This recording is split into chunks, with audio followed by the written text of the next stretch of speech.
आज ना आमच्या गावामध्ये कुटी एवढ्या आकाराच्या आडामध्ये डायरेक्ट सापच पडला।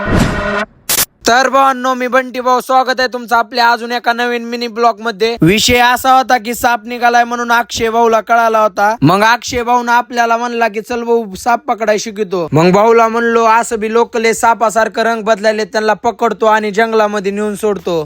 आम्ही इथं सापाच्या स्पॉटवर आलो तर कोणाला माहिती बी नव्हतं की एवढा मोठा आड आहे इथं। आता त्या आडामध्ये साप पडलेला दिसत होता, पण काढायचा कसं? मग अक्षय भाऊने एक दावा घेतलं, काताडी बांधली आणि सोडलं मध्ये। गोकुळ भाऊ 4 कॅमेरे 100x चा मोबाईल झूम करू करू बघत होता, पण साप काय भेटला नाही। पण काय का असना, सापाचं बॅड लक होतं बर का। घटला असता तर जंगलामध्ये गेला असता, आता तिथं फसून मरून जाईल बर का, त्याला खायला पण नाही काय। आपले लाडके तुकाराम भाऊ पवार यांचा बर्थडे केला बर का पहिला। तर भावांनो, ब्लॉग आवडला असेल तर लाईक करा, कमेंट करा आणि आपल्या भावाला जास्तीत जास्त शेअर करून फॉलो बी करा। तर आपण भेटू नेक्स्ट ब्लॉगला। Bye bye.